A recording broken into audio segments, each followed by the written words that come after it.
Un soir de semaine, ma petite sœur est venue vers moi. Elle m'a dit alors comme ça, Joanne, t'aimes bien fumer des joints? Je lui fais mais j'ai jamais mis un truc pareil sur Internet. J'avais mis une photo de moi en train de manger une glace. Donc rien de particulier, mais le gros problème, c'est que quelqu'un s'est approprié mes photos. C'était tourné dans le sens où j'étais en train de faire une fellation. Il y avait beaucoup de commentaires dégradants. Des insinuations comme quoi je prenais de la drogue, comme quoi j'aimais le sexe. À l'époque, j'avais 15 ans. Et allez expliquer ça à vos parents. Un jour, je vais sur Facebook, comme toutes les autres fois, et j'étais un peu en froid avec une de mes amies.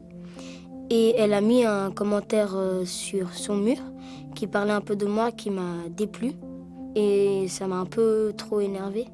Alors je lui ai mis des insultes assez graves. Si les parents n'avaient pas menacé de porter plainte, les parents de cette copine, est-ce que tu penses que tu aurais compris que tu avais fait une bêtise?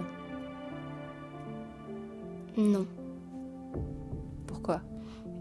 Je sais pas, parce que je pensais pas que ça allait aller aussi loin, parce que quand on voit les histoires d'enfants, je pensais pas que les parents ils allaient s'en mêler, quoi. Une personne, elle a été sur mon compte. Elle s'est connectée en se faisant passer pour moi. Elle a mis sur la page d'accueil que j'étais une grosse pute. Ils ont aussi commenté des photos en disant que les gens étaient moches et tout. Donc ça a fait un peu des embrouilles avec des amis. Sur une photo, t'as un gros ton. Sur une autre, t'es vraiment trop moche. Pourquoi tu mets une photo de toi? Plein de trucs dans le genre, en fait. Qui a pu faire ça? Je sais pas du tout. Des amis peut-être, mais ça m'étonnerait. Elle a commencé de me traiter de connasse, de pétasse, de traîner, puis elle m'a menacée. Une fois, elle m'a dit un jour je vais mettre mon poing dans ta gueule, puis je voulais que ça s'arrange vite, comme les petites disputes, quoi, mais ça venait de plus en plus grave.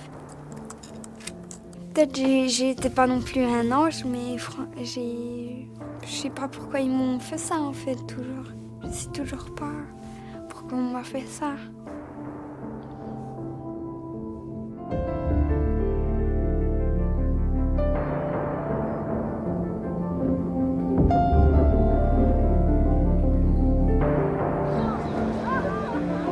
Des situations comme celle-là, tout le monde en connaît. Les ados et les réseaux sociaux, c'est un coup de foudre, pour le meilleur, mais parfois aussi pour le pire. Ils fréquentent MSN, Twitter, YouTube, mais surtout Facebook.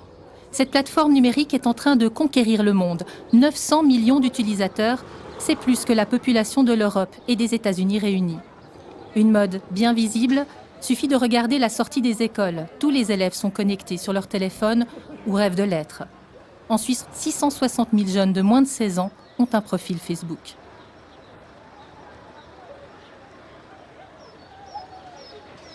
Qui chez lui a une connexion Internet? Qui est sur Facebook? Ces élèves du cycle du Vuyonnais sont âgés de 12 ou 13 ans. Ils connaissent tout de Facebook, ils ont grandi avec. Pour les moins avertis, nous avons demandé à Stéphane Koch de tenir son rôle d'expert en informatique et de donner en préalable quelques clés de compréhension. Alors Facebook, c'est un réseau social qui permet en fait de se mettre en relation avec des gens, ses amis, ses connaissances. Ça permet de partager les informations, ça permet d'inviter ses amis à des événements, de mettre en ligne des photos qu'on va aussi partager avec d'autres personnes. Donc vraiment, c'est un outil de socialisation. Comment ça marche? Montrez-nous. Alors, pour vous montrer, je vais utiliser mon profil, ce sera ce qu'il y a de plus simple. On se connecte, donc facebook.com, on se connecte sur son profil personnel qui correspond aux informations que je partage avec mes différents amis. Mais finalement, on se fait comment des amis sur Facebook? Alors, il y a déjà deux manières très simples. La première, c'est par exemple, si on connaît quelqu'un, on va mettre le prénom de cette personne. Par exemple, je mets Isabelle, et là, j'ai tout un ensemble de propositions qui me sont faites par Facebook, et je peux en choisir une parmi. Autrement, une autre possibilité, c'est d'utiliser ce qu'on appelle la recherche d'amis, qui va intégrer les écoles, les villes d'origine, tout un ensemble d'informations qui vont, entre guillemets, aider à Facebook à identifier des gens qui pourraient être potentiellement en relation avec nous. C'est tout l'enjeu de ce réseau social, se faire le plus d'amis possible. Sous prétexte de nous aider, Facebook nous questionne et insiste pour que nous donnions un maximum d'informations. Même notre vie privée est décortiquée. On est célibataire, en couple, fiancé, marié, c'est compliqué. Dans une relation libre, si on est veuf, séparé, divorcé. Donc on va très loin dans des informations qui sont, somme toute, assez sensibles. Hein. On peut bien sûr mettre sa religion aussi ou son opinion politique. Alors on n'est pas obligé de le faire, mais Facebook incite à le faire. Et les jeunes jouent le jeu. Facebook pour les 12-13 ans, c'est le moyen parfait pour afficher ses amitiés, ses premiers flirts et les soumettre aux commentaires de tous.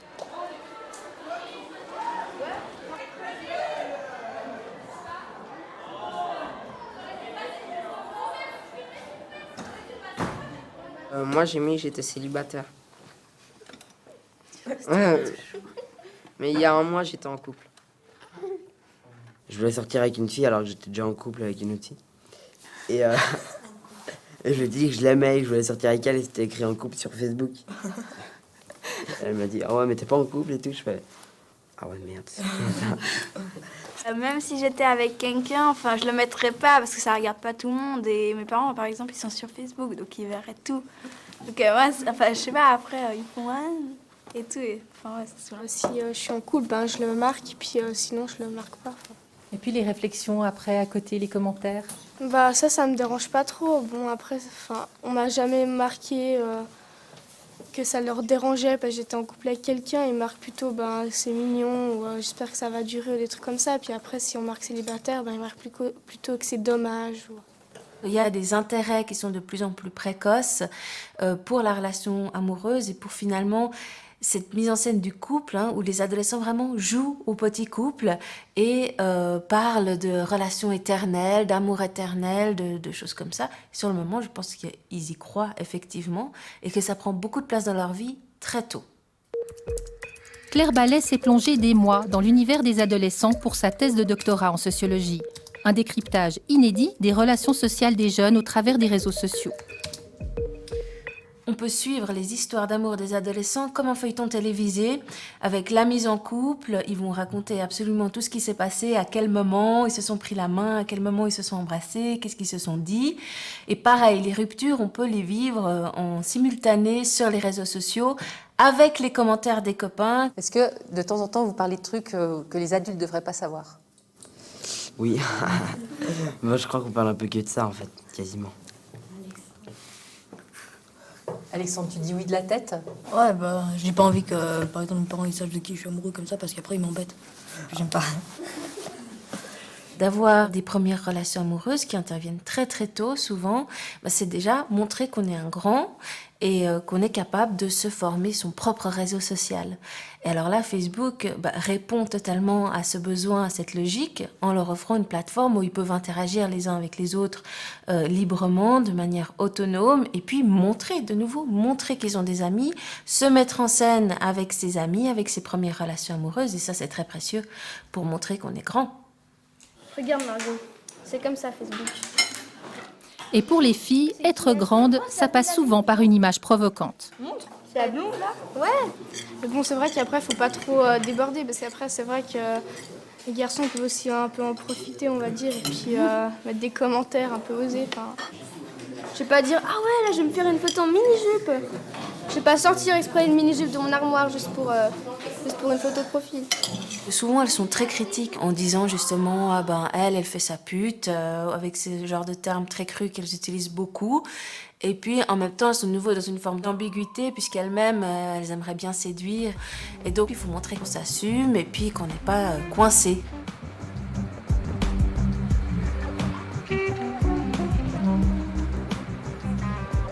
Un tiers des Suisses ont un profil Facebook. Les réseaux sociaux ont modifié les habitudes et les statistiques le montrent. Depuis 2009, la télévision a perdu sa place de leader dans les loisirs des jeunes. Au petit écran, ils préfèrent l'écran numérique.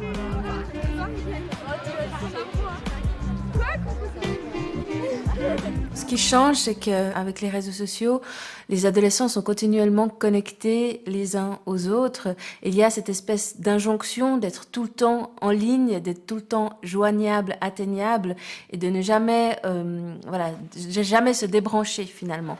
Il faut toujours montrer aux autres qu'on est des vrais amis, qu'on est sincère, qu'on est fidèle. Donc il y a vraiment, oui, il y a une pression sociale de toujours être dans l'affirmation de ses amitiés et puis de jamais vraiment se reposer puisqu'il faut sans cesse apporter la preuve du lien.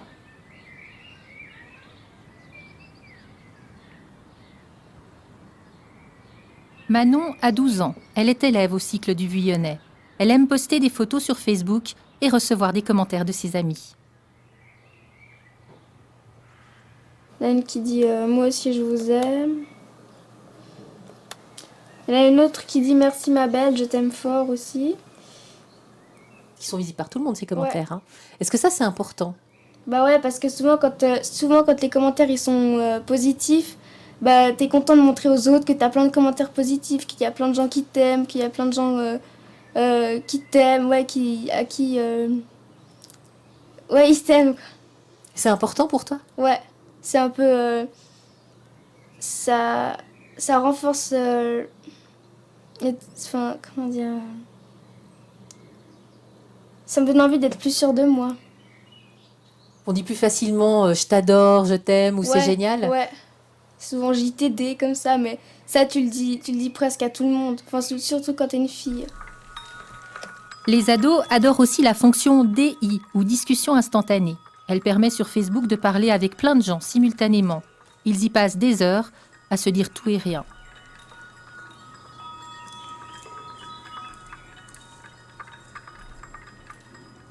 Bah souvent c'est assez banal, c'est coucou, ça va, tu fais quoi, rien, je geek, c'est tout. Souvent ça s'arrête à ça. Et pourtant c'est sympa. Bah, ouais, j'aime bien parce que je sais pas, t'es tranquille dans ta chambre, en même temps tu parles avec plein de gens, en même temps.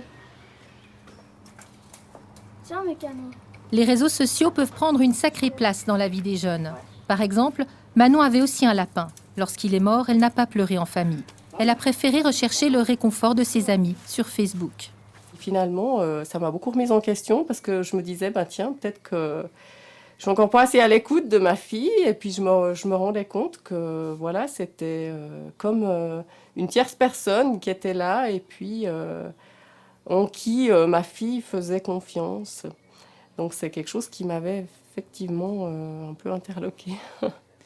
Manon, tu te confies plus facilement, en tout cas tu pourrais confier plus facilement certains soucis à Facebook? Bah j'ai pas énormément de soucis, mais dans ce cas comme ça, je me confierais plus à Facebook. Pourquoi? Parce que c'est pour... je peux partager ma tristesse sans que les gens me voient pleurer. Je dis que s'ils me voient pleurer, c'est un peu gênant alors.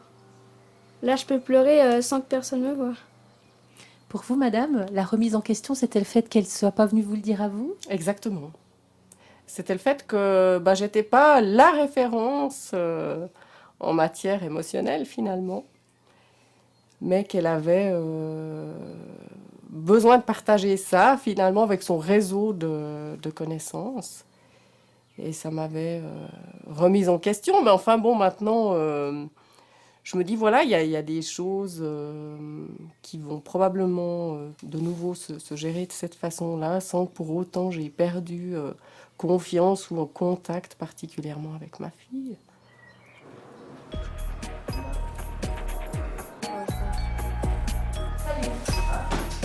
Arthur a invité chez lui Alexandre et Paul, ainsi que le papa de Paul. L'une des préoccupations des parents, c'est que les garçons sont fascinés, pour ne pas dire accros de l'écran. Lorsqu'ils sont connectés, plus rien d'autre n'existe.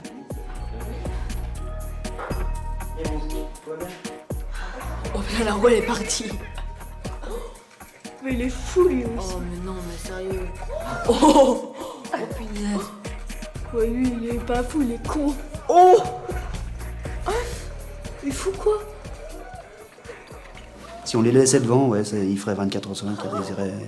Il viendrait pas manger, il viendrait pas se coucher, il ferait rien. Va faire du sport, va te laver. Ah non, je suis sur mon Facebook. Allez, vas-y.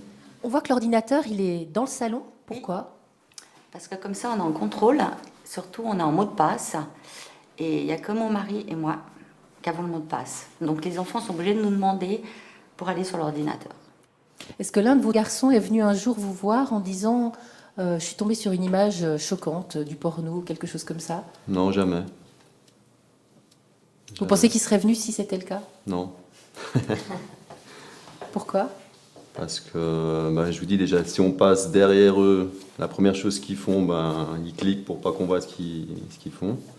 Donc je pense que s'il y a une image qui est un peu choquante ou quoi que ce soit, la dernière personne qui viendront voir, c'est moi ou c'est ma femme.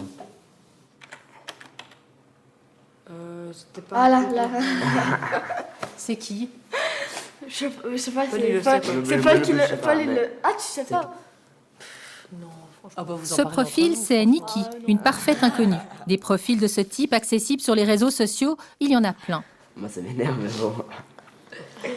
Est-ce que vous avez installé un contrôle parental? Non, je savais même pas que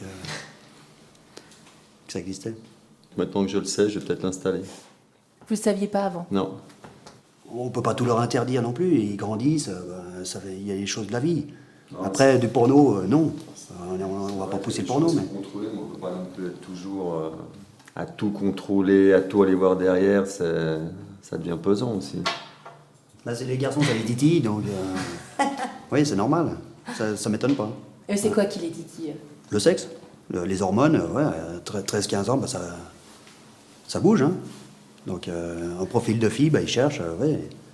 C'est sûr que maintenant qu'on en parle comme ça, il n'y a qu'un pas pour aller sur le porno. Ils peuvent regarder un film porno sur l'ordinateur? Oui.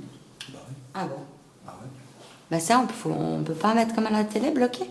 C'est ce qu'on a discuté. C'est ce qu'il faut faire. Ouais. Donc c'est ce qu'on va faire. On a réalisé avec un expert qu'en 2 clics, vous êtes sur du porno sans même le chercher. Ah, bien sûr. Ouais. Vous qui avez des garçons, super. Ouais. On va en apprendre des choses. Génial. En 2 clics, vous dites. Non. Et effectivement, notre expert nous en a fait la démonstration.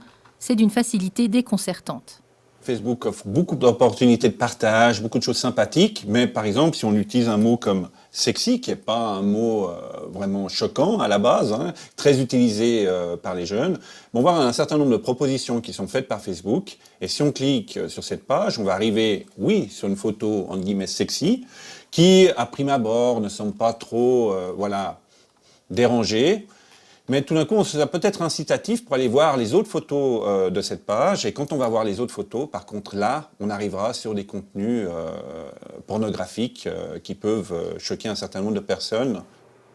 Mais ça, c'est Facebook. Oui, alors là, on est sur Facebook, on est sur des images qui ont été mises en ligne sur la plateforme sociale. Et Facebook, normalement, par rapport à ses conditions d'utilisation, interdit ce type de contenu sur sa plateforme. Donc là, le contrôle de Facebook, c'est pas suffisant. Ah non, de toute façon, il n'y a pas assez d'employés chez Facebook. Il y a à peu près 3000 employés pour plus de 850 millions de membres. Donc on se rend bien compte que l'effectif en personnel n'est pas suffisant. Une surveillance lacunaire. D'ailleurs, 249 000 utilisateurs de Facebook ont cliqué « J'aime » pour ce profil au contenu pornographique.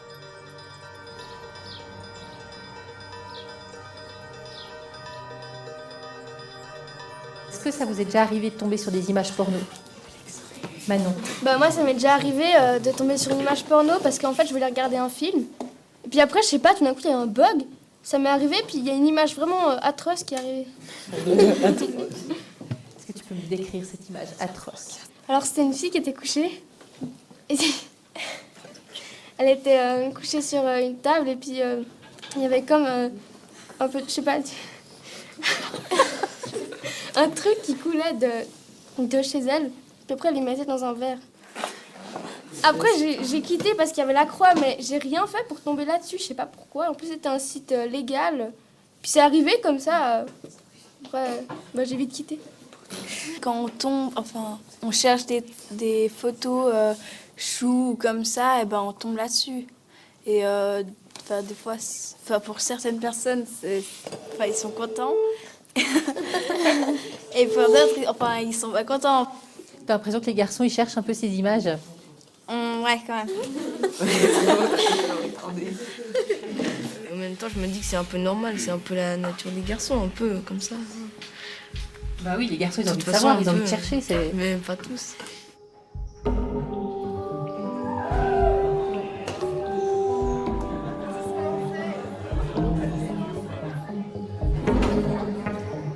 Avec la naissance des réseaux sociaux, l'école est devenue le lieu de rencontres réelles, des discussions virtuelles menées sur les réseaux sociaux. Des rencontres qui peuvent parfois prendre une tournure violente. Virginie Rousseau a vu le changement.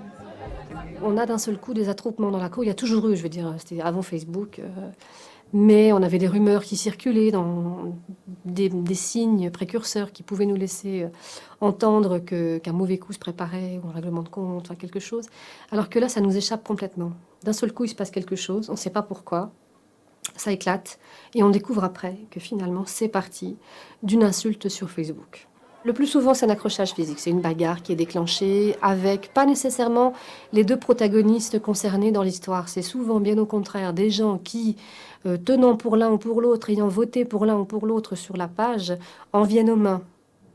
C'est ça, moi, qui me sidère aussi, c'est que finalement, c'est pas l'intéressé X avec l'intéressé Y qui règle leur compte, c'est le groupe de supporters, de soutien qui règle des comptes. Et parfois, quand on essaie de dénouer tout ça, ils n'arrivent plus à se souvenir quel est le point de départ.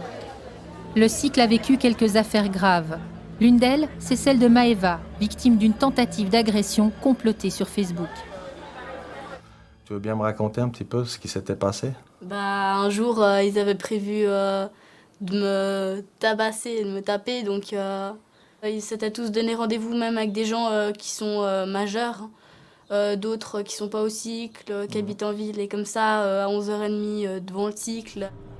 Maëva n'était même pas sur Facebook. Des camarades lui avaient créé un faux profil avec un surnom ridicule. Ils la harcelaient sans arrêt à l'école et en ligne. Le rendez-vous lancé par Facebook aurait pu très mal tourner.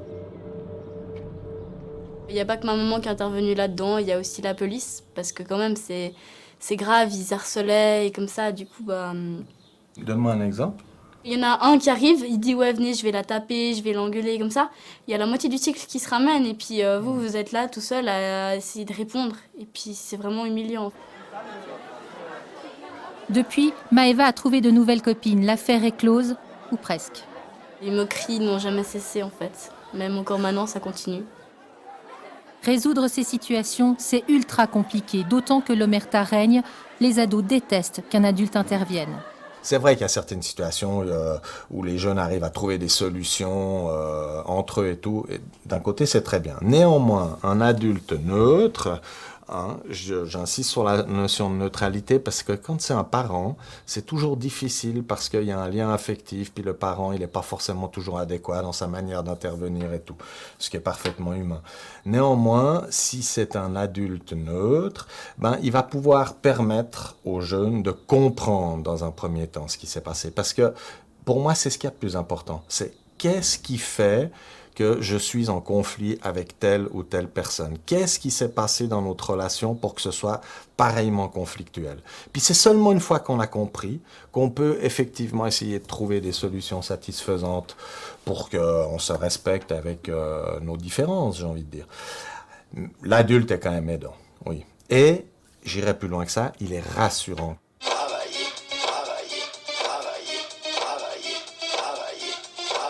C'est le refrain qui chantait.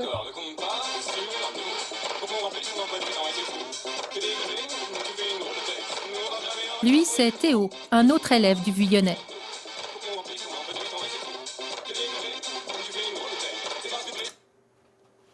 Et voilà. Il passe du temps sur Facebook et soigne son profil. Je suis pas accro, mais si on m'enlèverait Facebook, je pense que ça me ferait un gros choc. J'aime bien exprimer tout ce que je fais, montrer les photos, et puis souvent, c'est comme on peut dire des tripes. Si on met des photos marrantes, et après tout le monde commente, puis on rigole bien. J'ai un ami, il a mis une photo, et elle était super marrante, la tête qui tirait. Et on a rigolé, on a mis plein de commentaires, et moi, je me suis trop marrée. Est-ce qu'il a envie de vous montrer ce qu'il fait? Non. Non. C'est pas l'âge, hein? C'est pas l'âge, et puis... des fois, tout d'un coup, je passe derrière, il est dessus. Alors, il y a des photos, évidemment. Moi, je suis curieuse, donc j'ai envie de regarder. Alors, si c'est OK pour lui, il me montre, mais après, il faut vite que je parte. Mais s'il est en pleine discussion, en visioconférence, je ne sais pas comment ils appellent ça, où ils se parlent, non, là, c'est exclu. Voilà. Et pour vous, est-ce que peut-être entre hommes, on se montre plus facilement? Est-ce qu'il vous montre ce qu'il fait? Je pense que vis-à-vis de moi, c'est plutôt le contraire. Ouais, c'est verrouillé. Mais peut-être aussi parce qu'il sait que je maîtrise un tout petit peu mieux que sa mère l'outil informatique. Vous avez l'impression qu'il en sait plus que vous? Largement. Et ça, c'est dérangeant comme situation? Non, c'est pas dérangeant. Ce qui est plutôt embêtant, c'est de pas du tout maîtriser ce qu'ils font. Ouais, mais c'est pas plus dérangeant. C'est simplement qu'on s'inquiète que ce soit justement pas malsain. Est-ce que ça l'a été? Oui, clairement oui. Dans le journal du profil Facebook de Théo, une photo attire le regard. C'est quoi cette photo? Ça, c'est la photo à mon anniversaire. En fait, c'est un peu comme un rituel. À la base, c'est ton anniversaire et à peu près chaque personne achète un pack de farine pour 2 ou 3. Un pack de farine, comme ça à peu près. Et on l'ouvre et on le verse sur la personne. Ça, c'est marrant, il rentre, il a un peu de farine et tout ça. Et après, ça peut dégénérer. Donc après, il y a des gens qui ont rajouté des trucs et ça peut aller à farine, œufs, lait, ketchup, trucs comme ça. Alors moi, pour mon anniversaire, j'ai eu le droit à la farine, aux œufs et au ketchup. C'est pas marrant, mais c'est pas... Je veux dire, c'est pas blessant. T'as pas l'air très heureux sur la photo quand même. Hein. Oui, bah en même temps, je me sentais un peu dégueu et j'allais prendre le bus avec plein de gens dedans. C'est quoi les commentaires qu'ils ont mis à côté? Tu me les lis? Alors, trop salaud, haha, dans ta gueule. Ça, c'est pour rigoler, hein, parce qu'il a mis un petit cœur. C'était dégueu son dos et voilà. Après, il y a haha, dans ta gueule. C'était marrant, haha, dans ton cul. Plus d'une dizaine de commentaires, tous sur ce même ton. Les parents ont beaucoup réfléchi à la réaction à avoir. Les réseaux sociaux, ça les isole. À force de communiquer, ça les isole et ça les bloque, ça les blesse et ils doivent emmagasiner tout ça. En tout cas, ce que nous, on en a vécu pour l'aspect négatif de l'affaire. Je pense que beaucoup de parents auraient décidé d'interdire Facebook à leur enfant. Pourquoi vous ne l'avez pas fait? Parce que rien ne sert d'interdire, voilà. Parce qu'aujourd'hui, on ne peut pas... notre fils a un iPhone maintenant, on aurait pu retarder l'échéance. On sait que ça ne l'empêchera pas d'aller dans un Internet café à partir du moment où il a de l'argent de poche. Donc à un moment donné, il faut lui interdire l'argent de poche, il faut lui interdire de sortir. Dans la période dans laquelle on vit, je pense qu'on ne peut plus interdire. Surtout... qui sache que quoi qu'il arrive, il n'est pas tout seul. Enfin, il y a toujours des solutions, justement, de discuter soit avec nous, soit avec les enseignants, soit avec des copains. Mais enfin bon, que les choses se règlent et puis parce que des fois, il se retrouve quand même tout seul face à l'écran et puis ça peut prendre une ampleur qu'on n'imagine pas. Courgenay, petit village du Jura, sans histoire, et pourtant. Une écolière l'an dernier y a souffert pendant des mois de cyberharcèlement. Cette petite fille, c'est Manon. Elle a maintenant 12 ans. On est où ici, Manon? On est à Cornol, dans mon école. Est-ce que c'est une nouvelle école pour toi? Oui, c'est une nouvelle école. Manon a dû changer d'école primaire. Sa vie était devenue insupportable, rongée par la peur des autres, l'angoisse du chemin de l'école, une pression incessante qui la poursuivait sur les réseaux sociaux jusque dans sa chambre. Elle a commencé de me traiter de connasse, de pétasse, de traîner, puis elle m'a menacée. Une fois, elle m'a dit « Un jour, je vais mettre mon poing dans ta gueule ». Je voulais arranger cette histoire toute seule, donc je voulais pas en parler à mes parents. Pourquoi tu voulais pas en parler à tes parents? Parce que j'avais peur qu'ils m'en grondent. Comment est-ce que vous vous êtes rendu compte que Manon avait un souci? Ça a commencé d'abord, elle arrivait à table, et puis elle mangeait 2 fourchettes, je sais pas, enfin. Elle nous répondait, mais sur un ton... Puis on a mis ça beaucoup sur le compte d'entrée dans l'adolescence. Jusqu'au jour où j'ai vraiment vu ma fille qui était vraiment en pleurs, en boule au milieu du salon, qui ne voulait pas aller du tout à l'école. Oui, je dormais plus, puis je voulais rester à la maison en fait. Encore quand j'y pense, ça me fait mal. Hein. C'était vraiment un cauchemar. Vous pensiez qu'elle en était à quel stade à ce moment-là, Manon? Je pense que limite dépression, ouais. C'était vraiment arrivé au bout de la corde. C'était... Le fait de se lever et d'aller à l'école était impensable. Donc, elle ne pouvait plus y aller. C'est la maman qui découvre l'ampleur du cyberharcèlement en fouillant dans l'ordinateur, dans l'historique des conversations de Manon. J'ai été abasourdie de lire ce que je lisais sur la violence des insultes, des mots, des choses qu'on pouvait dire qui, je sais pas, pour un enfant de 12 ans, moi ça me dépassait complètement. Comment tu arrives à garder la force de résister à tout ça? Ben, je sais pas, c'est un peu dur, mais bon, j'ai quand même... Enfin, j'ai pas dit à mes parents, ils l'ont découvert, mais heureusement qu'ils étaient là, parce que sinon j'aurais rien pu faire toute seule. T'as encore peur maintenant? Je peux même pas aller au kiosque chercher quelques bonbons sans voir l'angoisse de les retrouver. Puis il y a bientôt la fête au village, tu vas y aller? Je sais pas. Je sais pas si je vais y aller. À cause de ça?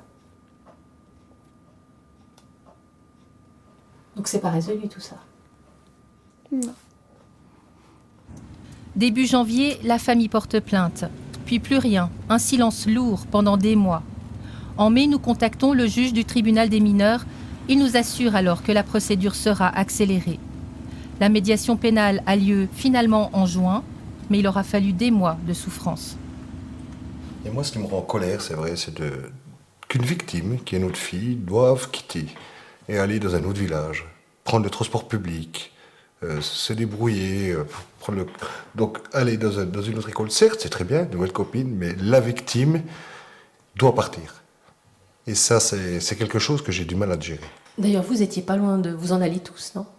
Si on n'aurait pas construit à Courgenay, on aurait déménagé. Maître Fanti? Bonjour. Bonjour, vous intéressez beaucoup aux réseaux sociaux, pourquoi? Écoutez, je crois que les réseaux sociaux aujourd'hui, ça fait partie de la vie des gens. Ils ont une vie tout à fait ordinaire, c'est-à-dire comme vous et moi, on prend un café, on discute, on se rencontre. Et puis ils ont une deuxième vie qui est une vie numérique, qui se passe sur les réseaux sociaux. Alors je vais vous montrer par exemple ce qu'on fait avec les réseaux sociaux aujourd'hui et quelle est notre activité. Cet avocat de Sion gère 1 ou 2 situations par semaine de dérives liées aux réseaux sociaux. C'est beaucoup. Il a décidé de produire un clip de prévention auprès des jeunes, suivant l'adage « mieux vaut prévenir que guérir ». C'est traîner avec des potes, pas tellement dehors, mais plutôt autour d'un bloc. Car son expérience le confirme, les sanctions sont faibles et la justice dépassée. Malheureusement, et je le dis très objectivement, les juges des mineurs ont une fâcheuse tendance à minimiser ce type d'actes et ils ne sont pas suffisamment sanctionnés. Les gens qui commettent une infraction contre l'honneur devraient être sanctionnés pour leur acte. Donc là, ça peut être une amende. On le sait, le tribunal fédéral, de ce point de vue-là, a une jurisprudence assez claire. Mais on devrait pouvoir obtenir l'effacement de ces données, et ça coûte des milliers, voire des dizaines de milliers de francs. Le jour où vous avez quelqu'un qui a traité une jeune fille de P, 3 petits points, et puis qui se fait condamner à 400 francs d'amende, mais à 35 000 francs pour effacer ce commentaire-là de tous les réseaux sociaux, plus personne ne publiera ce type d'informations sur Internet. C'est pour ça qu'il faut absolument que les juges comprennent qu'aujourd'hui, si vous voulez, le dommage subi par la victime, il est double. C'est un dommage dans la vie ordinaire et c'est un dommage qui est beaucoup plus important, exponentiel et illimité dans la vie numérique. Internet n'oublie jamais? À l'heure actuelle, Internet n'oublie jamais. Ça va vous poursuivre toute votre vie. Rien n'est oublié, pire, tout est conservé. Et dans sa nouvelle mise en page, Facebook, friand d'informations, franchit un cap dans les questions intimes. Est-ce qu'on s'est rétabli d'une maladie? Est-ce qu'on a perdu une habitude alimentaire ou autre? Par exemple, la cigarette, si on fume. Est-ce qu'on a une nouvelle habitude alimentaire? Est-ce qu'on a perdu du poids? Est-ce qu'on a un tatouage? Est-ce qu'on a un piercing? Quand est-ce qu'on a donné notre premier baiser, par exemple? Des informations anodines au premier abord, mais qui, à la réflexion, ne sont pas à mettre entre toutes les mains. Samy Coll étudie ces questions de protection des données. Et là, il tire la sonnette d'alarme. On vous dit gentiment, on ne vous met jamais le pistolet sur la tempe. Ah, vous pourriez nous renseigner sur ce que vous aimez comme musique, comme cinéma, comme etc., etc. Tout est fait, bien sûr, pour qu'on produise de l'information, puisque c'est avec cette information qu'ils font leur beurre, bien entendu. Pourquoi c'est un problème finalement? C'est pas très grave. C'est un gros problème, parce que déjà, pas forcément tout le monde est au courant. C'est quand même un problème, il y a une forme de tromperie, quelque part. Et c'est un problème, quand même, parce que ça peut atteindre la sphère privée des gens. En fait, ce qu'il faut bien comprendre avec Facebook, c'est qu'il n'y a plus de sphère privée. La plateforme a le droit de disposer de tout ce que vous mettez sur votre profil, et c'est parfaitement légal. Lorsqu'on ouvre un compte, on lui offre ce droit en cochant la case des conditions générales d'utilisation. Des conditions touffues, mais imparables. Toutes les données que vous laissez sont récoltées savamment, elles sont moulinées par des logiciels dits de data mining, d'approfondissement des données. On dégage des données extrêmement sensibles sur vous et on vend ces informations à des sociétés de marketing qui vont faire du profit, qui vont vous proposer des produits, qui vont eux-mêmes revendre ces informations à d'autres sociétés d'études de marché. C'est énormément d'argent. Facebook, c'est une mine d'or pour les publicitaires? Absolument. C'est pour ça que Mark Zuckerberg est devenu milliardaire. Mark Zuckerberg, créateur de Facebook et un look d'éternel adolescent. En 2004, il voulait un outil pour draguer les filles. Il se retrouve à 28 ans à la tête de l'une des plus puissantes entreprises du monde.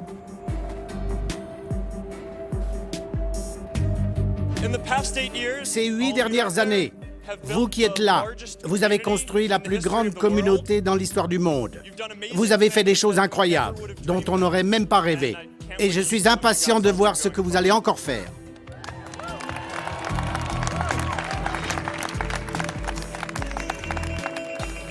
Pour sa mise en bourse le 18 mai dernier, Facebook a été évalué à 100 milliards de dollars, un chiffre astronomique qui a d'ailleurs suscité beaucoup de remous.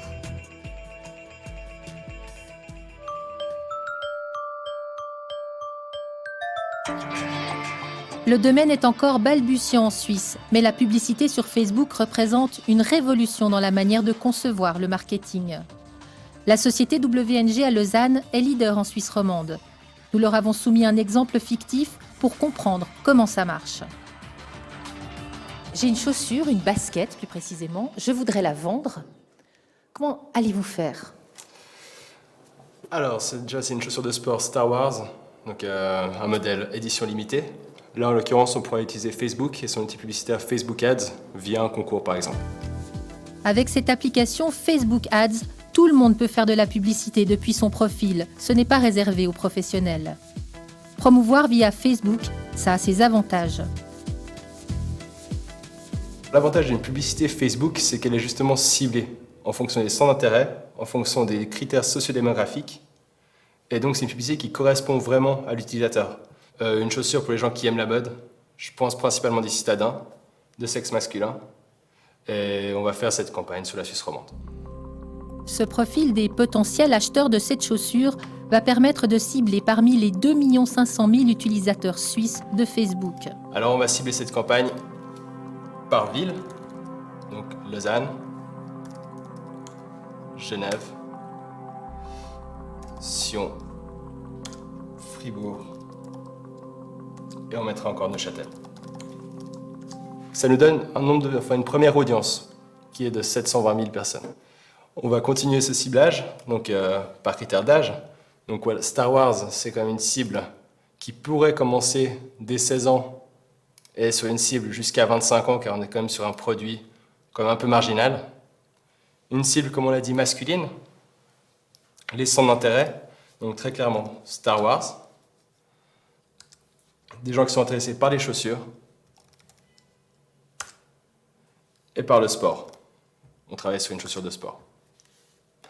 Ça nous a un peu rafraîchi notre ciblage. On arrive sur maintenant une cible de 21 000 personnes. On est en Suisse romande, donc c'est des personnes qui parlent français.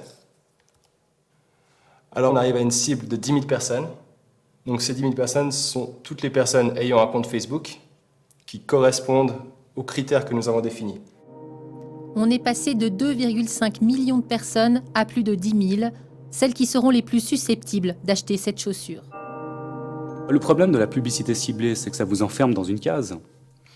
Que tout le monde ait accès à la même publicité à un moment donné, ça ouvre la possibilité que vous intéressiez à quelque chose qui ne correspond pas forcément à vos origines sociales, à vos goûts.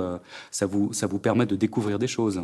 Alors bien sûr, avec ces publicités, avec les réseaux sociaux, on dit oui, on vous fait découvrir des choses, mais on vous fait découvrir des choses qui sont toujours en rapport avec vos caractéristiques sociales. Pour dire ça simplement, ça enferme les gens dans des petites cases culturelles.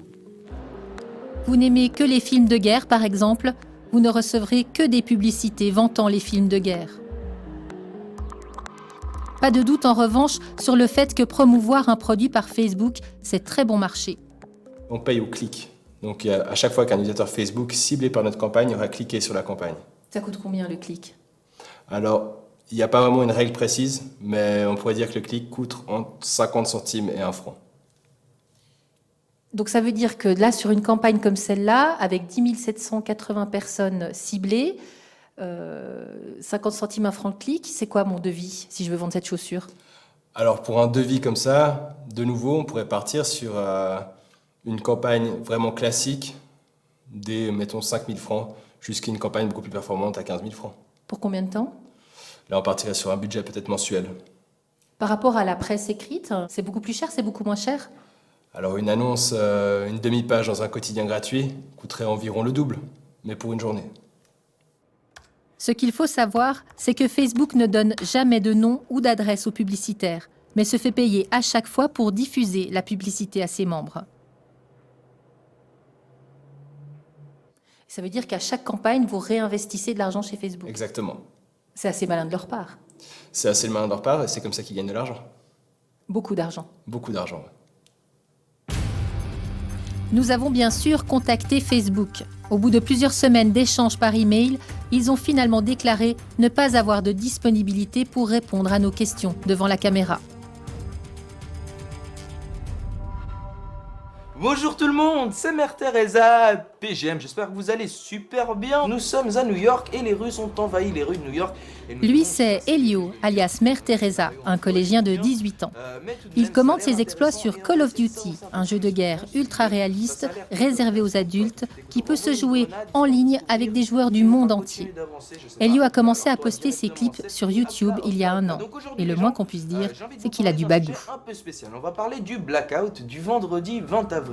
C'est vrai qu'au début, j'étais pas trop à l'aise, mais au bout d'un moment, j'ai eu peut-être un peu plus d'aisance à m'exprimer par rapport à ça, et puis j'y ai pris goût, et puis j'ai enchaîné les vidéos comme ça, petit à petit. Je vais vite fait vous planter un peu le décor, histoire que vous vous rendiez compte de qu'est-ce qui est en train de se passer pendant cette partie.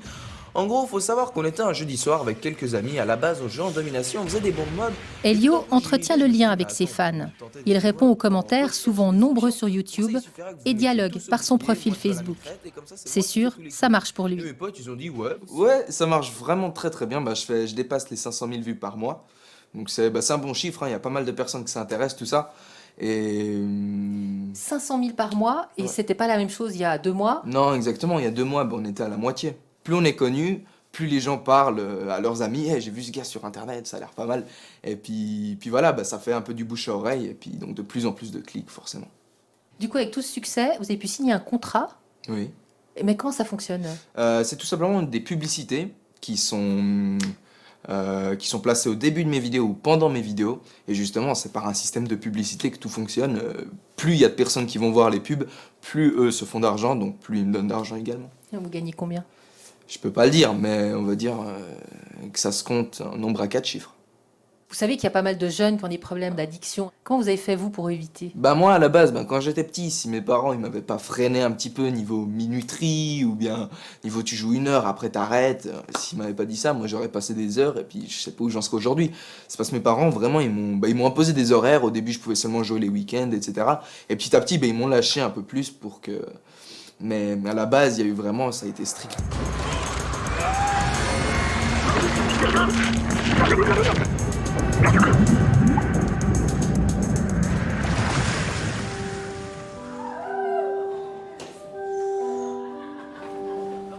Beaucoup de parents sont inquiets du temps passé par leur enfant sur un écran numérique, que ce soit pour discuter sur un réseau social ou pour jouer en ligne. Moi, en fait, j'ai plus le droit de jouer parce que j'arrivais plus à dormir, en fait. Parce que ah ouais? Je jouais trop. Tu jouais trop? Tu jouais combien? 5 heures par jour. Enfin, je me réveille le matin, je bois mon Nesquik. Et puis je fais charger en même temps pour que ça aille plus vite et après je joue. Et je me rends pas compte en fait combien de temps je joue. Puis ça peut durer des heures, quoi, sans 5 m'arrêter. heures par jour. Et qui c'est qui s'est rendu compte qu'il y avait un problème? Bah mes parents, parce que je me réveillais là en pleine nuit, je pouvais plus dormir. Et tu pouvais plus dormir? Qu'est-ce qui se passait? Tu te réveillais pour jouer? Bah je voyais des visions en fait. Dès que je fermais les yeux, bah je voyais des tirs, quoi. Ouais. Mais en fait, je joue avec mon frère. C'est lui qui t'a montré? Il a commencé à jouer, puis moi, j'ai commencé à aimer, puis à la fin, j'ai joué. Et qu'est-ce que t'aimes bien dans ce jeu? Bah, en fait, j'aime bien tuer les gens. Tu passes beaucoup de temps sur ce jeu? Non, ça va. C'est-à-dire? Peut-être 1 heure. Par jour? Ouais. Et ton frère, il passe plus de temps? Oui. Il a quel âge? 9 ans. Il passe combien de temps? Il peut aller toute la journée. Et tes parents, qu'est-ce qu'ils en pensent que vous jouez à ces jeux-là? Bah, en fait, mes parents ils nous ont dit qu'on devait juste passer 1 heure sur la play. Un jet de guerre tente dedans, c'est vraiment... Tu transpires quand t'es dedans. Même si tu bouges pas, tu transpires quand tu joues. Et ça, c'est des sensations que t'as pas en dehors de ça? Bah, je tue pas quelqu'un dans la vraie vie, moi. Vaut mieux tuer là que dans la vraie vie. Hein. L'addiction, le cyberharcèlement, les mauvaises rencontres, la réputation malmenée, les dérives des réseaux sociaux ne manquent pas. Une étude en France, par exemple, révèle que plus de 10% des élèves au cycle vivent une situation de cyberharcèlement. En Suisse romande, chaque canton a certes mis en place des sites de référence au sein de l'instruction publique. Le problème, c'est que rien n'est obligatoire. La prévention à l'école reste du domaine du bon vouloir. Bien, bonjour à tous. C'est une lacune pour notre expert. Il n'y a aucune initiative de responsabilité politique, d'engagement au niveau de l'instruction publique. Et donc là, aujourd'hui, on est en train d'accumuler du retard par rapport au niveau de connaissances que les adolescents devraient avoir actuellement. Donc il y a vraiment la nécessité de mettre en place quelque chose d'homogène, une formation qui soit intégrée dans la scolarité. Tout au long de notre vie, on a appris à intégrer énormément de réflexes de sécurité, on regarde avant de traverser la rue, on a tout un ensemble de choses qui sont devenues naturelles. Et bien finalement, il y a un certain nombre de réflexes de sécurité à adopter sur Facebook pour qu'on puisse quelque part l'utiliser dans les meilleures conditions possibles sans que ça ait un effet peut-être négatif sur notre vie. En attendant, quelques clics peuvent protéger efficacement un compte Facebook. Le premier empêche de se faire voler son profil. En allant donc juste à côté du bouton accueil, il y a les paramètres du compte. Donc on va sur ces paramètres de compte. Et puis on clique sur sécurité. Et il y a un élément qui s'appelle navigation sécurisée. On fait modifier. Et il faut vérifier qu'on a bien cette case qui est cochée, donc que ce soit bien activé.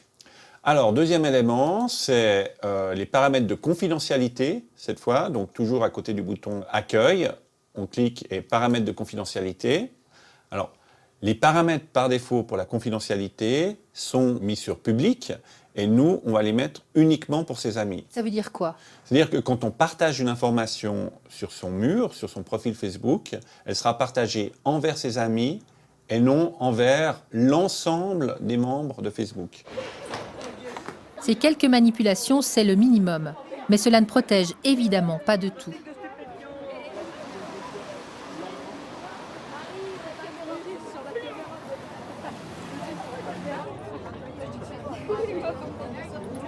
Elle, c'est Lia. Elle a 12 ans et un profil Facebook depuis très peu de temps. Est-ce qu'avant de démarrer ton profil Facebook, tu en as parlé avec tes parents? Bah, j'ai dû quand même un petit peu discuter, donner des raisons et que je devais avoir mon père et ma mère comme amis et que je devais accepter que des gens que je connaissais et bah, mettre la sécurité aussi. Elle a l'âge pour être sur Facebook? Alors, je crois pas, non. Je crois que c'était un de mes arguments parce que si on lit les statuts, c'est 13 ans, d'après ce que j'ai bien compris. D'où ma volonté d'être son premier ami. moi, je voulais juste pouvoir surtout contrôler ses premières publications et puis voir ce qu'elle en faisait de son Facebook. Si c'est juste pour les copines, ça va, oui, ça va, oui, ça va, mais t'es sûr que ça va, oui, ça va, etc. Au bout d'un moment, on peut se demander à quoi ça sert. Donc, je préférerais qu'on puisse continuer à aborder de vive voix tout ce que la vie nous réserve, de bien, de moins bien, de douloureux, de moins douloureux, et puis qu'on laisse tomber Facebook, plutôt qu'on se dise plus rien en vrai, et puis que je sois peut-être tout d'un coup surpris de découvrir je sais pas quoi sur Facebook. Alors, je préférerais vraiment un vrai dialogue tel que ce qu'on peut l'avoir pour le moment. Quand la télévision est apparue, il y a beaucoup de parents qui se demandaient s'ils devaient interdire l'accès à la télévision. La télévision a changé beaucoup de choses dans le regard des enfants sur le monde. Hein. Les enfants ont appris à connaître le monde d'une manière totalement nouvelle avec l'apparition de la télévision. Et finalement, aujourd'hui, plus personne remet en cause l'accès à la télévision des enfants. Moi, je sais que dans les années 50, on disait aux jeunes filles qu'il ne fallait pas approcher les garçons parce que c'était dangereux, ils pouvaient nous sauter dessus comme des loups. Voilà, c'est quelque chose... Enfin, voilà, on évolue, la société évolue. Facebook, les réseaux sociaux font partie de cette évolution. Maintenant, je pense qu'entre interdire et ne pas s'intéresser, ne pas se sentir concerné et ne pas investiguer un tout petit peu sur ce qui se passe dans la vie d'un adolescent par rapport aux réseaux sociaux, il y a une grande différence. Il n'y a pas de retour en arrière possible, c'est inéluctable. Les réseaux sociaux sont en passe de transformer les relations sociales. Et ça se passe maintenant. Les adolescents sont la première génération à grandir et à se façonner avec Facebook. Reste que s'ils sont peut-être les plus habiles avec l'outil, ils sont aussi les plus fragiles.